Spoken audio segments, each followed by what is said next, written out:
नमस्कार, मैं अंजलि और आप देख रहे हैं हुंकार मीडिया गुरुग्राम।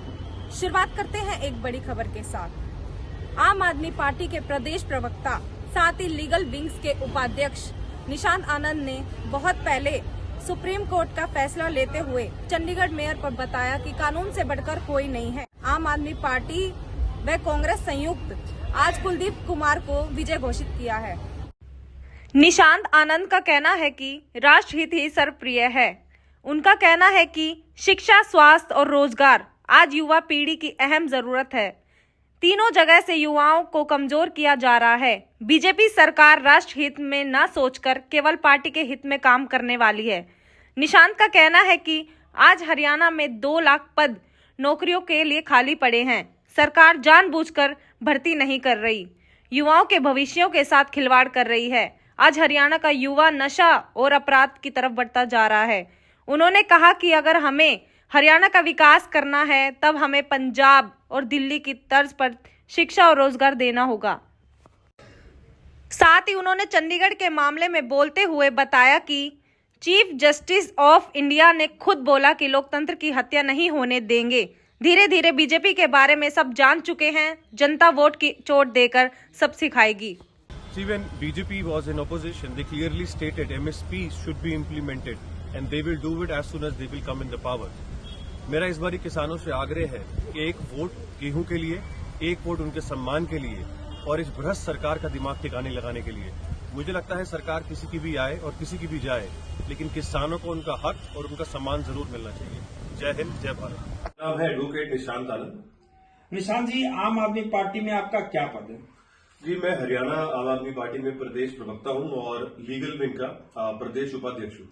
प्रदेश प्रवक्ता होने के नाते आजकल हरियाणा की हलचल में, जो हरियाणा में अभी हलचल चल रही है, चाहे कांग्रेस पार्टी की लगाओ, भाजपा बीजेपी की लगाओ, क्या हलचल चल रही है, आप कैसा महसूस करते हैं? देखिए, हरियाणा में इस समय स्थिति बहुत खराब है। जिस तरीके से आपको पता है कि युवाओं को रोजगार नहीं मिल पा रहा, शिक्षा के लिए कोई प्राविधान नहीं है, ना गरीबों के लिए खट्टर सरकार ने काम किया, ना युवाओं के लिए काम किया।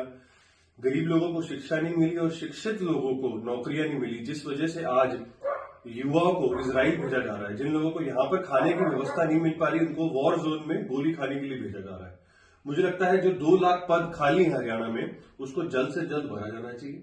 जो हरियाणा सरकार ने, खट्टर सरकार ने जुमले दिए, उसको अब जनता समझती जा रही है और जनता इस बारी चुनाव में खट्टर सरकार को और जेजेपी सरकार को, इस मौजूदा सरकार को मौका नहीं। 14 से लेकर अब 2024 चालू हो गया, कोई भी काम नहीं किया। 6 जनवरी 2023 को खट्टर जी ने प्रेस कॉन्फ्रेंस में कहा कि हम 50,000 युवाओं को नौकरी देंगे। आज हो गई है 10 तारीख फरवरी 2024, 500 लोगों को भी नौकरी नहीं दी है। तो ये सरकार सिर्फ एक जुमले वाली सरकार है।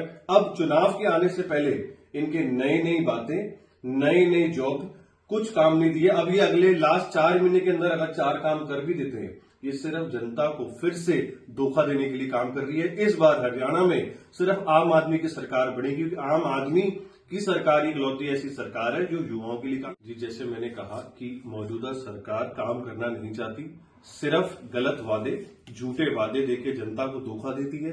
देखिए, 2019 में भी इनको बहुमत नहीं मिली थी, बीजेपी और जेजेपी को। इन्होंने गठबंधन से एक सरकार बनाई और लोगों को धोखा दिया। अब लोग, हरियाणा की जनता समझ गई है कि ये सिर्फ एक जुमले देने वाली सरकार है और इस बारी ये इनको मौका नहीं देगी। और एक मैसेज मैं और देना चाहता हूं, आम आदमी पार्टी हरियाणा ने जिस तरीके से दिल्ली और पंजाब में काम किया, हर चीज जो प्रॉमिस करी, हर चीज जो कमिट करी गई, वो अब जनता देख रही है कि पूरी होती जा रही है।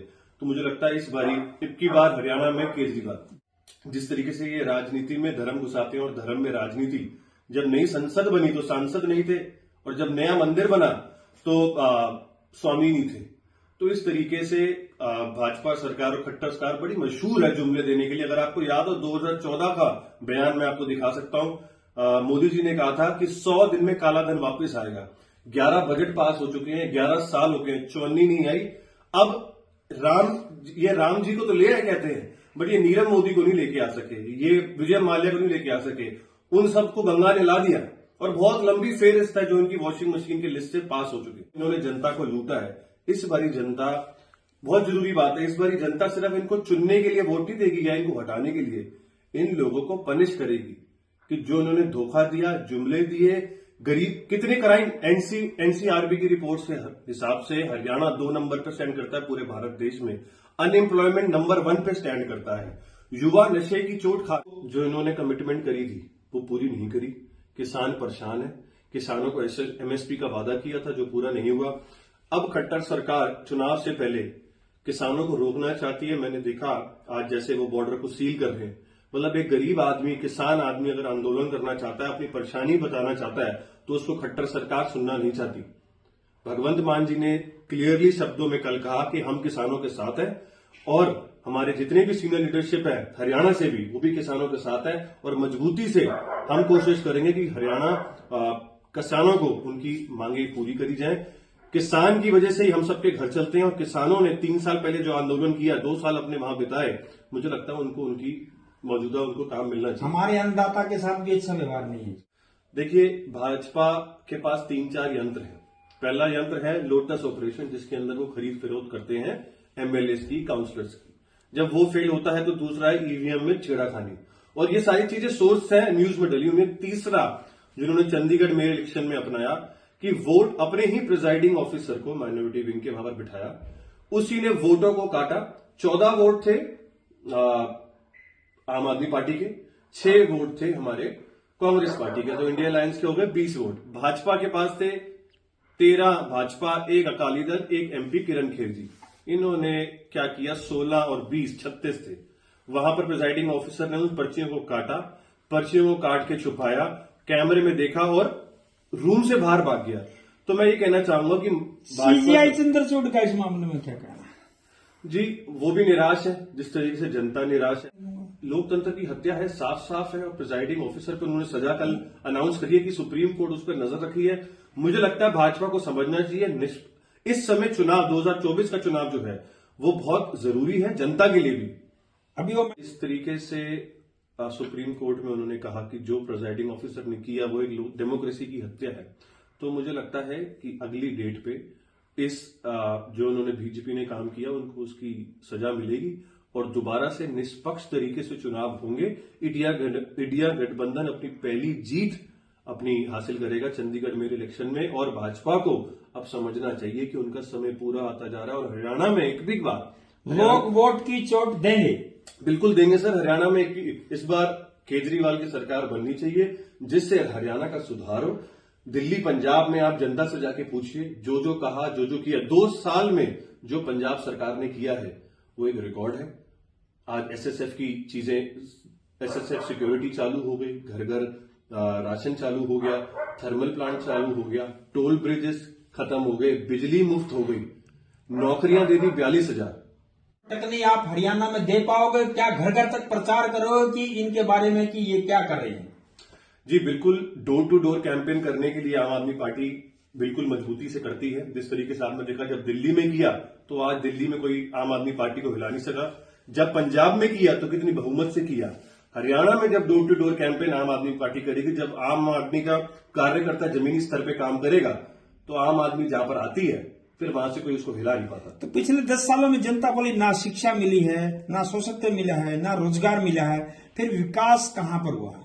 सर दिल्ली और पंजाब में हुआ और अब उसी तरीके से उसी एग्जाम्पल में हरियाणा में हम अपने सारे कार्यकर्ता जनता को बताएंगे कि जो आम आदमी पार्टी ने कमिट किया, कहा, पहले चुनाव के मैनिफेस्टो में लिखा, वो आज सारी चीजें हो चुकी हैं। इस तरीके से हरियाणा की जनता भी अब समझेगी। उसके पास एग्जाम्पल है, एक मॉडल है दिल्ली और पंजाब का, जिस तरीके से चीजें एक एक करके, चाहे सिक्योरिटी हो, चाहे शिक्षा हो, चाहे मोहल्ला क्लिनिक हो, चाहे पानी का काम हो, चाहे फ्री बस यात्रा हो सीनियर सिटीजन के लिए, चाहे इलेक्ट्रिक बसेज हो, हर चीज में आम आदमी पार्टी। जब कोई दंगे होते हैं नूह में तो खट्टर जी का बयान आता है कि हम हर एक जनता में हर एक इंसान को सुरक्षा नहीं दे सकते। अगर एक मुख्यमंत्री हरियाणा का ऐसा बयान दे सकता है तो आप समझ सकते हैं कि हरियाणा की स्थिति क्या है। युवाएं खुदकुशी कर रहे हैं, युवाएं इजराइल जा रहे हैं। एचएससी ने फटकार लगाई कि भैया ये 2 लाख जो पद खाली पड़े हैं इसको भरो। मेरे को आप एक भी चीज बताएं जिसके अंदर एक्सेप्शनली खट्टर सरकार ने काम किया हो। एक एग्जाम्पल, ना बसेज हैं इलेक्ट्रिक, ना सड़कें हैं, ना बिजली है, हर चीज में आज तक दिक्कत। देखिए उनकी भी कोई मजबूरी होगी, मैं नहीं कहूंगा कि वो पलटू हैं। उनकी भी स्थिति, अगर किसी को भी बताया जाए कि आपको जेल में आपकी जिंदगी कटेगी। देखिए, एक बड़ा छोटा सा मुहावरा है, मेरे पिताजी ने बताया था कि जंगल में हाथी को पकड़ने आते हैं, हाथी तो छुपते ही छुपते चींटियां भी छुप जाती हैं। तो हाथी चींटी से पूछता, भाई तू क्यों छुप रही है? भाई पकड़ लिया तो मेरी जिंदगी निकल जाएगी बताने के लिए कि मैं हाथी नहीं हूं। मतलब आप कहना चाह रहे हो कि ईडी और सीबीआई का जो आज इस्तेमाल किया जा रहा है सिर्फ राजनीतिक पर्पज से किया जा रहा है, ना कि सरकार चलाने के मकसद से किया जा रहा है। बिल्कुल सही सर। मेंटल टॉर्चर और हरासमेंट जो होती है इंसान को तोड़ती है, परेशान करती है। ये एक आम आदमी पार्टी के जो कार्यकर्ता है, आम आदमी पार्टी के जो सीनियर लीडरशिप है, वो एक आंदोलन से बनी पार्टी है जो ये मजबूती से बीजेपी सरकार से लड़ पा रही है। और आज भी आप देखिए पंजाब में जिस तरीके से कल घर घर राशन हुआ और आज जिस तरीके से थर्मल प्लांट पंजाब का चालू हो गया, तो आम आदमी पार्टी की सरकार जो है वो काम करती जाएगी और ये लोग हमें मान साहब का तो ये कहना है कि लोग सरकार के पास नहीं आएंगे, सरकार लोगों के घर में जाएगी। क्या कहना चाहिए सर? बिल्कुल, देखिए जो गरीब आदमी है वो राशन के लिए, राशन माफिया कितना बड़ा था, दिल्ली में भी है, पंजाब में भी है, हर जगह है, कितना बड़ा राशन माफिया है। जिस तरीके से गरीब लोगों को राशन में 2-2, 4-4 दिन तक अपनी पर्ची लगा के खड़ा करना पड़ता है। अब घर घर राशन जब पहुंचेगा तो गरीब को सहूलियत होगी। सरकार वही अच्छी जो गरीब की सुने, सोचे और उनके लिए काम करे।